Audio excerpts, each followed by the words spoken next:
Hello, everyone. Welcome back to another movie review. Today, I'm going to be taking a look at Marvel Studios' Thunderbolts asterisks up in the title. I'm taking a look at Thunderbolts, the latest Marvel movie to hit theaters. And really quick before we want to start, I will say I did want to actually review Captain America: Brave New World earlier in the year, but after watching it, I didn't really have a whole lot to say, so I skipped that. So, quick thoughts: it's fine. It's definitely a troubled production, and you can kind of tell in the seams and what they had and what they then chose to put in the trailers that really did kind of spoiled the whole movie. Well, if even though there weren't like the concrete details in the trailers, you kind of got a sense of what was going to happen more than there wasn't much mystery left in it. But it's good. I like Anthony Mackie as Sam Wilson. I think he makes a good modern Captain America. The new Falcon was cool. Harrison Ford did good as Thunderbolt Ross. He was a good replacement for William Hurt. Red Hulk was cool. I liked seeing the leader back, and yeah, it was fine. It was totally fine. So I give my thoughts on Brave New World just very briefly, because it really does help impact the way I feel about Thunderbolts. In that it's so interesting looking at one film that is kind of a maybe made by committee is the wrong word, but clearly was a movie that didn't know its own identity and struggled to find itself and didn't know exactly what it was. And they kind of cobbled together something decent by the end of it, which is good, but it still has this weird feeling to like the whole thing of something just kind of feels off about a lot of this. Whereas Thunderbolts, it has a clear vision from word go, from the very beginning. There is a clear passion behind this. It's not the best movie in the world, but it's not the worst. It's not the worst either. I think Thunderbolts is a really competently made good film from beginning, middle to end. Is it the most memorable Marvel movie we've ever had? No, probably not. It is kind of middle of the road, but after seeing kind of the behind the scenes drama and the kerfuffle that ended up being Brave New World, despite the fine product that ended up coming out, Thunderbolts was kind of a little bit of a breath of fresh air. It's like, because it's funny. I remember when they announced this, and it was kind of we're really scraping the bottom of the barrel here. We're doing Thunderbolts. Like, we're not even doing the zany, wacky, out there, who thinks this could work ideas like Guardians of the Galaxy or Ant-Man. It's like we really are just scraping the bottom of the barrel. It's like, what other teams do we have in the Marvel universe from the comics that we can pull from? And then like someone is flipping through a big character dictionary, and then they get to the T's, and we're late in the alphabet at this point. And he's like, Thunderbolts. We could do Thunderbolts. How about the Thunderbolts? No one really cares about the Thunderbolts, so we could kind of do whatever we want with it, and people won't get mad if we mess it up. And so they kind of, I feel like that was what everyone was thinking was kind of going on with this movie when it was announced. But like most Marvel things, I give it the benefit of the doubt, because despite the kind of a rocky last 2 or 3 years, since Endgame, actually that's been more than 2 or 3 years at this point. Wow, that's kind of scary to think about. Yeah, but so post Endgame, we'll say that for timing purposes. Post Endgame, it's been a little rocky. They've had some really good projects. They've had some really bad projects. And there's not really been this, I feel like the in-between projects haven't really been as evident this time around. Like, I feel like it's just now that we're kind of getting back to the in-between projects after having really, really good ones and really, really bad ones. Like WandaVision was really really good. And even projects that I would kind of typically classify more as middle of the road, like say Doctor Strange and the Multiverse of Madness, I think that is kind of a middle of the road Marvel movie. But the discourse around it is that it does enough wrong to put it in this really good or really bad territory, depending on who you ask for that movie. Things seem to be split on people's opinion of that movie. But Thunderbolts, I think, is nice because it doesn't do anything spectacular, but it also doesn't really do anything heinous either. Like, there's no one big moment where everyone can kind of collectively go, that was a huge mistake. Why did you do this? With like some of the other Marvel projects that have come out. Like for me personally with She-Hulk was the ending, the way they handled the ending. That was a huge misstep. Why did you do it this way? I understand the idea of what you're going for. You just did not execute this correctly. So with Thunderbolts didn't really have that. So it's just this competently made thing from start to finish, and I really enjoyed that about this. So yeah, let's dig into it. I like all of these characters. Because I kind of feel like I'm one of the few people that actually likes the Black Widow movie. So this kind of being a quasi sequel to both Black Widow and the Falcon and the Winter Soldier, and to a lesser extent Ant-Man and the Wasp. I like all of these characters and the prior projects they've been in, so I'm more pre-positioned to be in a state to like this movie compared to some people, I think. But it seems like this movie's doing pretty well critically, so that's good. Especially considering a lot of people are going into this with very low expectations. So yeah, like I said, I liked the Black Widow movie. Now, is it perfect? No. But the core of what that movie is, which is kind of this Russian double agent spy family kind of coming back together, I did really like that, and the way the family dynamic worked and everything, quote unquote family dynamic worked and everything, and Natasha's relationship with Yelena, and then their relationship with their quote unquote parents and everything, and how they kind of needed one another even if they didn't want to admit it. I liked all of that. It wasn't groundbreaking for Marvel, but especially coming out of COVID, it was the first Marvel movie released after COVID, and also where it fits into the timeline of the MCU, like right after Civil War. I feel like it is kind of this nice little, not exactly a breather, but it's kind of a palate cleanser after Civil War, where it really is this heavy emotions are running so high, and Black Widow's more of a little bit of a romp. A little bit more of a romp, and I like that. And I think that fits in well after Civil War, while still having its kind of deeper moments as well. So yeah, returning to some of these characters from Black Widow, I was not upset about at all. I'm like, okay, good. I like this idea. So of course we have Yelena, who I think is kind of one of the bigger breakout stars of modern Marvel. It's like, as a Black Widow replacement, she does a really good job, and her character's fun. Like her kind of, I don't really care quasi. It's like the vibe she gives off is very kind of goth cliche. It's the kind of the I don't care about anything attitude, but of course she really cares deep down. So I liked her in Black Widow. I really liked her in Hawkeye. Her banter with Kate Bishop was great. Oh, Kate Bishop. It's like, I've made mac and cheese in your apartment. It's like all of that, and they're back and forth. It's like, I'm going to kill Clint Barton, and you're going to stay here so I don't have to kill you too, because you seem cool. It's like, that's a terrible Russian accent, but you get it. It's like, I liked all of that, so having her back was good. I really like the Red Guardian. I really like Alexei. It is one of those things of, maybe Marvel is playing up the joke too much about this guy, because like there is really a more serious, darker take you could go with this character, but I feel like considering he's supposed to be yet another Captain America knockoff in this universe, you can't have them all be Bucky or John Walker. We have those more serious, grounded versions of Captain America knockoffs. Even the Hulk is technically a Captain America knockoff, because the Banner becomes the Hulk because they were trying to remake the serum, and he got blasted with gamma radiation.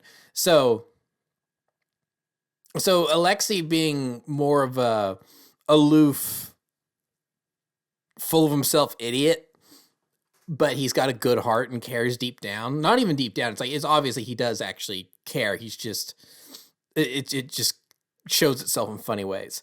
I was very happy to see him back. His banter with Elena, probably the biggest laugh in the entire movie for me, was whenever Ghost, John, and Yelena are in the desert, and then they see the limo coming, and they duck behind the sand dune. They're like, well, it's coming right at us. And then Yelena realizes who it is, and then she's like a teenager being embarrassed by her dad showing up to pick her up at school. And she's like, oh no, and she's covering her face, and it's like, no, I don't know this person. I don't know this person. He gets out of the car, he's like, Yelena, it's your dad. Don't go in the bunker. She's gonna burn you alive. It's like I was losing it. I was losing it. I thought that was so funny. So yeah, I loved that. So was glad to. So I think they're and them actually kind of being quote unquote family on the team. I think makes for a really interesting dynamic for like that corner of the team. It's like yeah, these are characters that have a long history of one another. And so that does bring a really interesting dynamic to the group. Um, and then Bucky, never going to say no to more Bucky. Love Bucky. I think it's weird that they kind of introduced this whole congressman, like he's a congressman plot line and seemingly drop it within one movie, which I know Marvel does that from time to time. Um, it's like, I kind of wish that by the end of the, it's like they don't, it makes it seem like by the end of the movie, he's definitely not going to be a congressman anymore because he's going to be a new Avenger full time, and he can't really juggle those two things. That's at least the way the movie makes it out to seem. That may not be true. Like he, like when Avengers Doomsday shows up in theaters, he could still be going, "Well, I got to head to the office to do some paperwork. Can you guys handle this on your own?" It's like something like that could happen. And it's like, oh, he still is a congressman. Okay, so it's like I don't know, but so because I'd kind of like to see more of Bucky being a congressperson and trying to be a civil servant and helping out in that way, while also at the same time, like punching bad guys in the face with his metal arm. I don't know. That's just like I said, I like Bucky. I'm always on board for more Bucky, so I'm interested to see where they're going with his character moving forward. He didn't really have a huge arc in this one. He was more the stabilizing force that kind of the anchor almost that helps kind of center the Thunderbolts a little bit, where he's the moral compass, even though he was this Hydra assassin. Is like he's gotten better, so he's kind of like, okay, we need to go do the hero things. It's like everyone just kind of fall in line and don't do anything too violent. It's like, I kind of like that about him. He's kind of the grumpy dad of the team, since you've got the actual goofy dad. So that's fun. Ghost was interesting seeing back.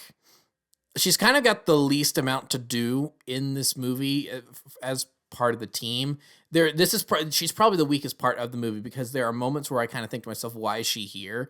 And they don't really utilize her powers well. If anything, they actually sort of kind of keep making up excuses for her not to use her powers, because her powers are frankly kind of OP a little bit. I feel like they handled that better in Ant-Man and the Wasp, which is another movie that I actually like a lot. I know a lot of people are down on the Ant-Man movies.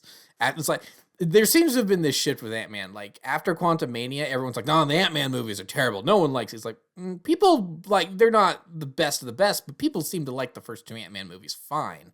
And then suddenly Quantumania came out, and everyone's like, "No, these movies were always terrible." It's like, can we stop revising history and just admit that okay, people liked the first two movies, and then the third one wasn't really that great. It was it's like too many flaws with it. So it didn't really feel like an Ant-Man movie. So it's like, can we just treat Quantumania as like Quantumania and not Ant-Man and the Wasp Quantumania?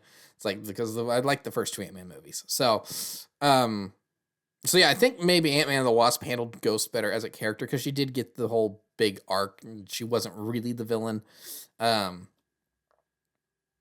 So in this movie, there were moments where I was kind of like, what? Why is she here?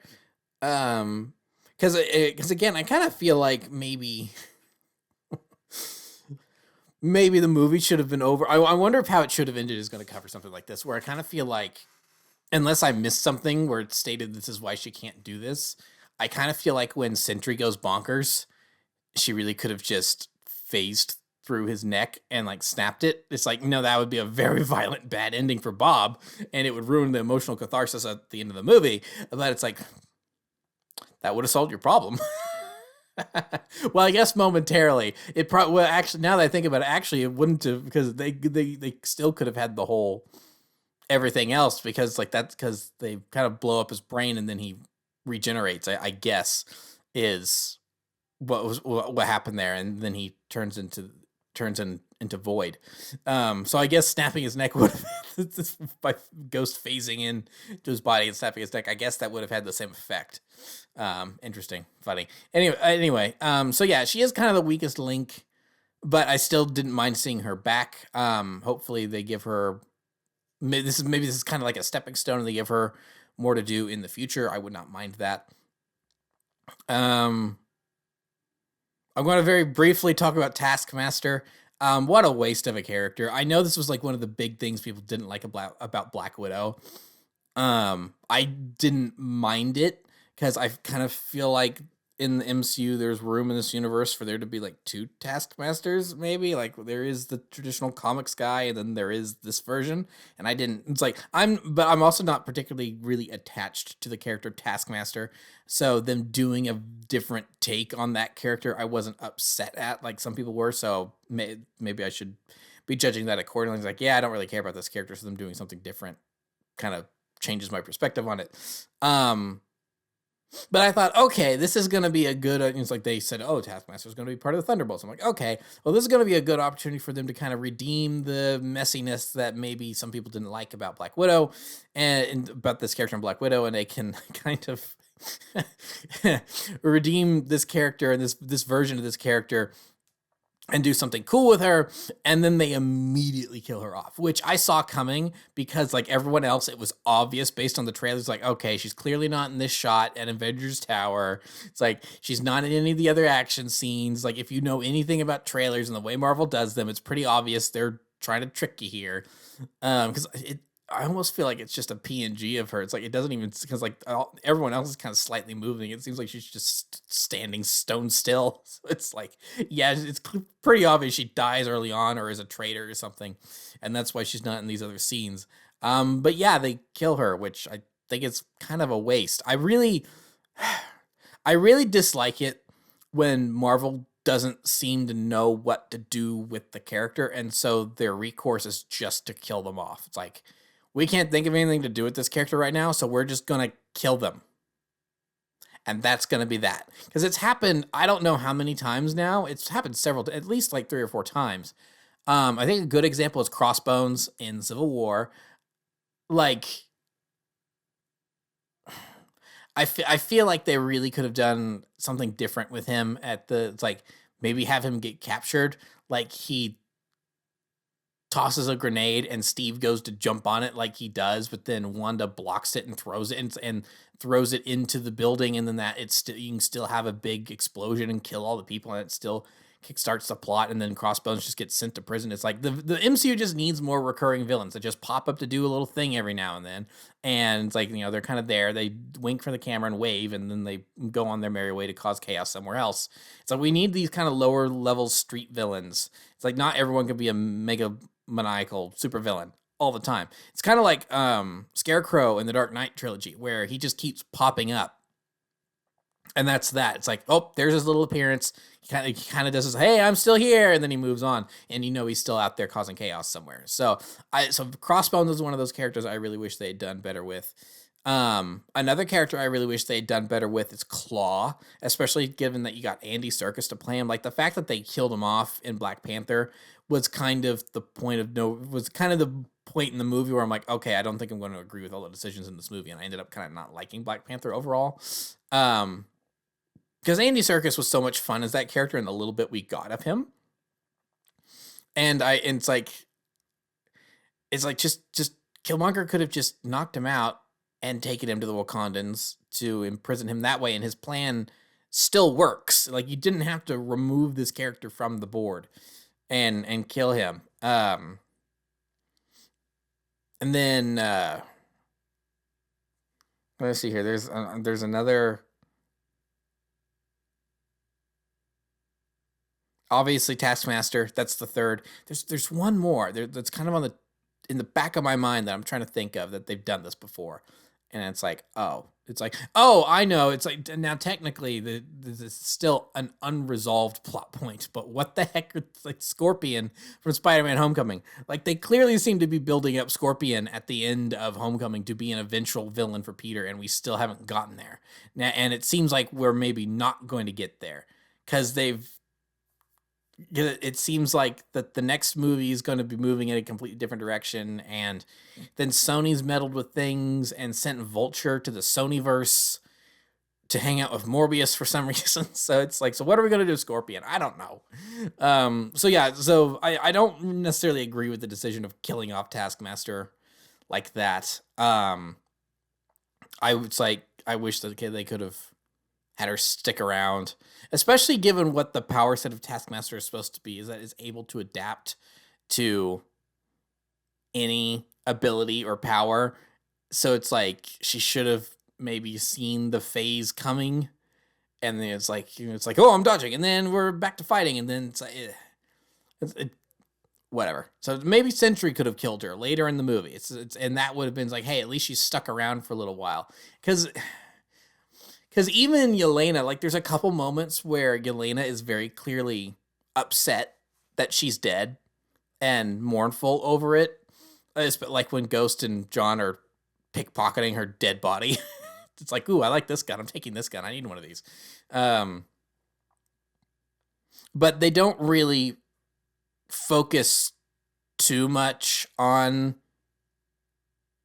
her death after that. So it's like, kind of a shame. That is probably my biggest gripe in the movie, is the fact they just killed Taskmaster like that.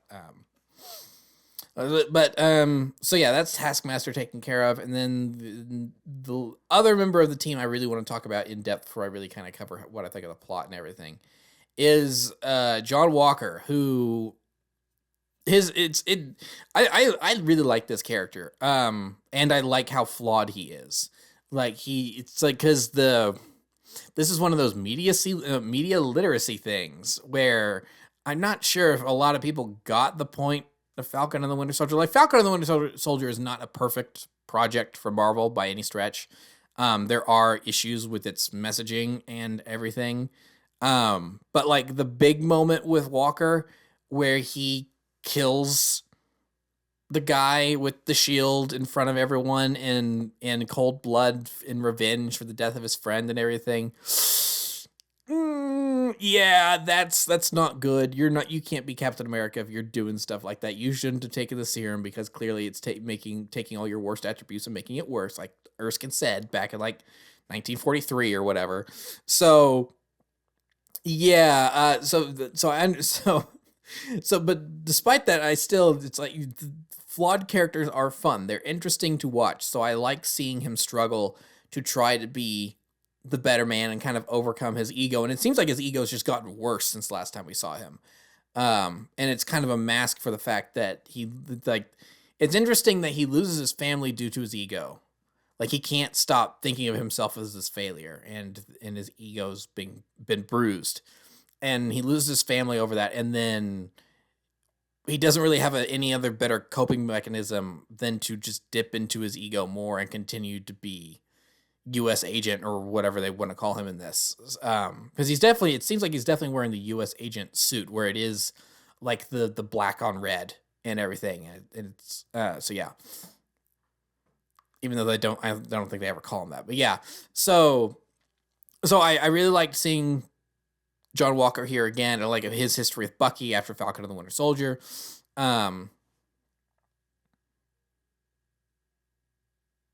So clearly this is, as you know, they're the new Avengers now. So I'm very curious how this is all going to affect his character arc, because they all kind of have this little catharsis, this little moment where they all have to kind of overcome their inner demons and kind of grow as people. And it seems like all the other Thunderbolts do that, but then based on the end credit sequence that we get, that's clearly like a scene ripped straight out of Avengers Doomsday.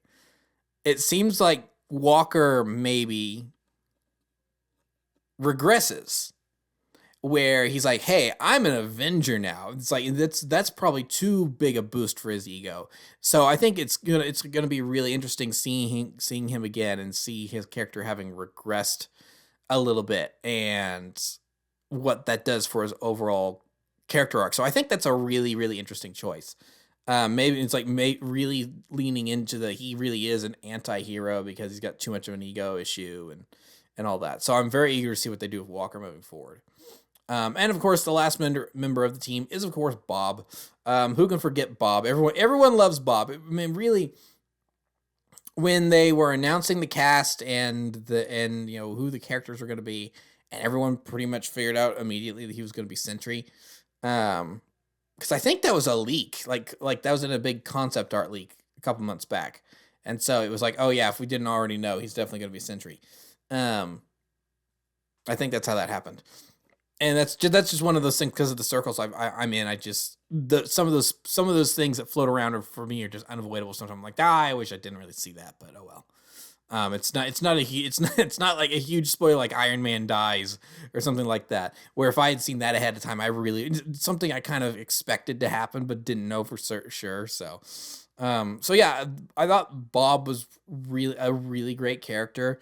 This really great kind of emotional core to the movie, both literally and figuratively, where it's like he is like a lot of his like this is where a lot of your feelings go in the movie, but then it's also his feelings that cause them in conflict by the end of the movie, which is interesting. Because of Void. So yeah, I liked him. I liked kind of his sheepishness and his almost forgetfulness. Not really understanding the situation, just being confused and totally out of his element until his powers are unlocked. Yeah, I mean, I think that, again, this is one of those things where it's like, unlike Brave New World, they knew what they wanted to do with this character from word go. Like, when they started shooting, they knew what they wanted to do with this character. They knew how to achieve what they wanted with this character, and they set out and they accomplished what they wanted to with this character. And what it's like, while it's not the most inventive thing in the world, like, going into a deep dive psyche into someone's mind and that being the way you save the day or whatever, and kind of killing them with kindness, so to speak. It's like that's nothing new for storytelling. That's nothing new for movies. But for Marvel, I really like that because at least in this way, it's not really ever been done like that.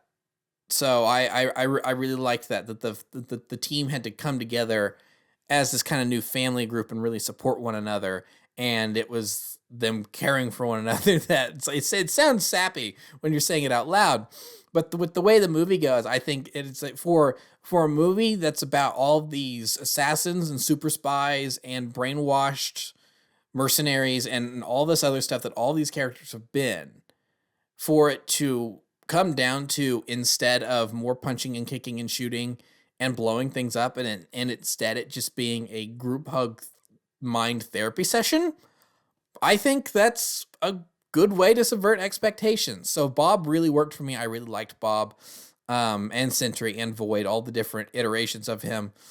So yeah, I thought that was a great move on Marvel's part on making that decision to do all that. So yeah, I really liked that. So the real villain of this movie is not Bob or Sentry or Void, if whatever you want to call him. It is, of course, Valentina De Fontaine, and she really is kind of like the opposite side of the coin to Nick Fury. It's it's kind of funny with the way Marvel's been going. Like I said, in the post-Endgame world, they've had some ups and downs. There's been some bumps in the road. Like, originally they were all building up to Kang. Loki was all centered around introducing Kang. Quantum Mania was written around the ideas that were further cementing Kang and what a threat to the multiverse he's in, or he is. But then Jonathan Majors has to go and have a spat with his girlfriend out in public, and there's lawsuits and court cases and all this other stuff. And instead of recasting the one character that would literally be easiest to recast because it's because of the multiverse, it's literally in the character's bio that there's bajillions of him. And instead of recasting this character, we decide to ditch him and move on to Doctor Doom instead. Not to say that I don't know how Doctor Doom's going to turn out. Robert Downey Jr. is Doctor Doom. Is that real? Is that a feint so they can trick you when you go to the movies? I don't know what that's all going to be. I just know that there has been a major lack of cohesion with these two phases, these two most recent phases of the MCU post Endgame, it's like because everything in the Infinity Saga built up to Infinity War and Endgame and ending the Infinity Saga.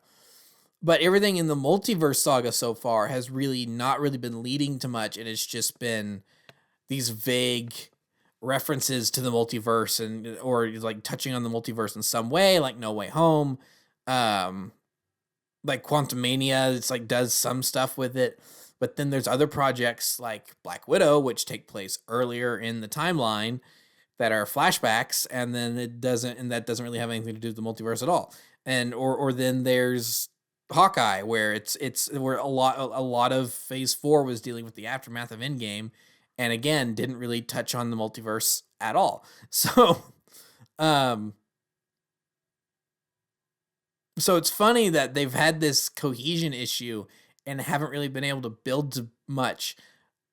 But then they've had this plot line of Valentina going in the background this entire time. And I think part of the reason myself and other people are kind of digging this movie a lot is that it feels like we've really built up to this. It does feel like an Avengers Assemble moment because we were introduced to some of these characters in Black Widow.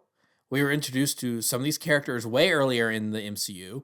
We were introduced to some of these characters in The Falcon and the Winter Soldier.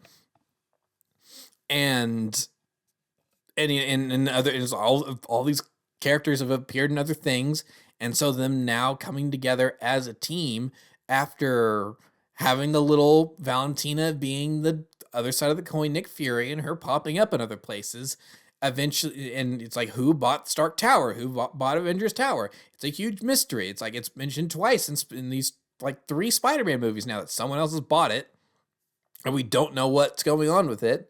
So what in the world's going on with Stark Tower?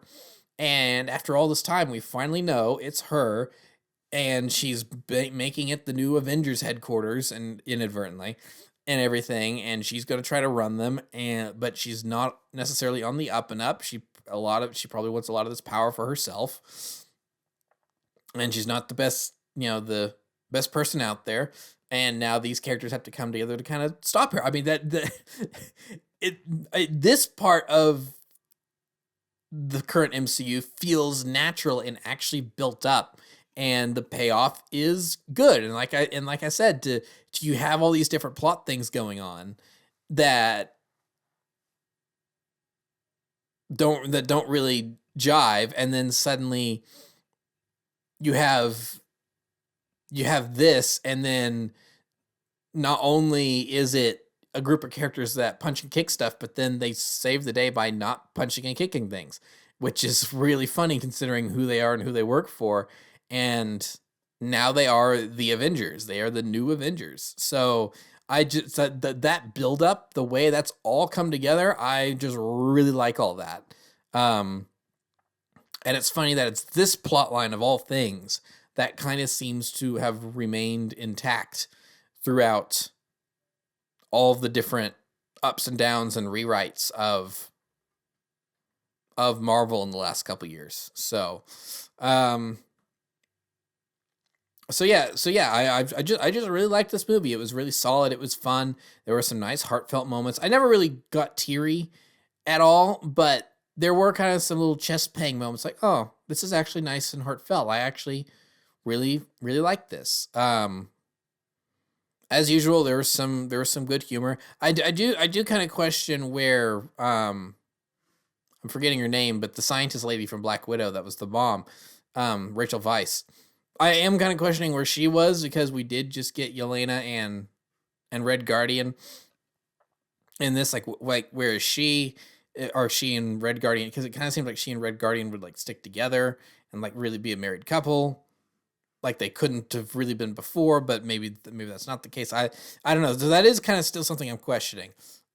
Maybe it's a blip thing where one of them got blipped and moved on, and then 5 years later the other person comes back, and it's like, what are we supposed to do in this situation? I moved on. I'm sorry. It'd probably be her that was not blipped, and it'd be Red Guardian that was. But so yeah, I don't know. But yeah, no. Overall, I just really had a fun time with this movie. And it's like there's these really, yeah, it's just a really solid Marvel movie. Like it's been a week plus since I've seen it now. I saw it opening weekend and we're a little past that. Because I wanted to focus on getting like Andor reviews done and Star Wars Tales of the Underworld and stuff before I reviewed this.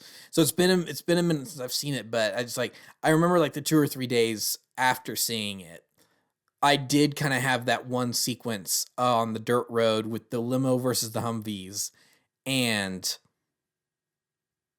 when Bucky arrives and Walker goes, "It's Bucky!" and it like starts celebrating, and Bucky just wrecks those Humvees and stuff. It's like stuff like that just really stuck with me. It's like, yeah, these are great. These are great moments. It's like this is good. Um, so yeah, Thunderbolts, good movie. I really liked it, and Marvel's back? Question mark. It's like I don't really think it ever left. I mean, like we've established, there's been some ups and downs, but but the projects that are good, and I'll always stick around for those good projects. Like Daredevil: Born Again, good. Could have been better, but again, there's some behind the scenes turmoil there too. I'm sure season 2 is going to be fantastic.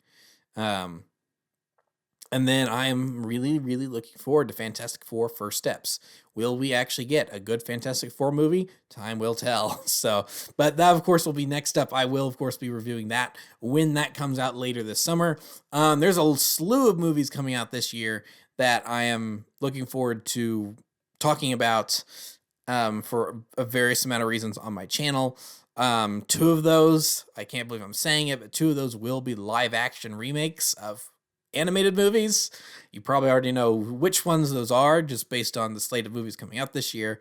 Obviously, there's some Jurassic Park coming out. There's more Marvel coming out. There's a James Gunn DC movie coming out. So there's gonna be a lot to talk about this summer. So I'll be back doing more movie reviews this summer, and it's really just now kicking off. So yeah, thank you for watching. Remember to like, comment, subscribe. Remember to follow me on Twitter and Instagram. Those links are in the description below, and I'll see you guys next time. Thank you so much for watching, and goodbye.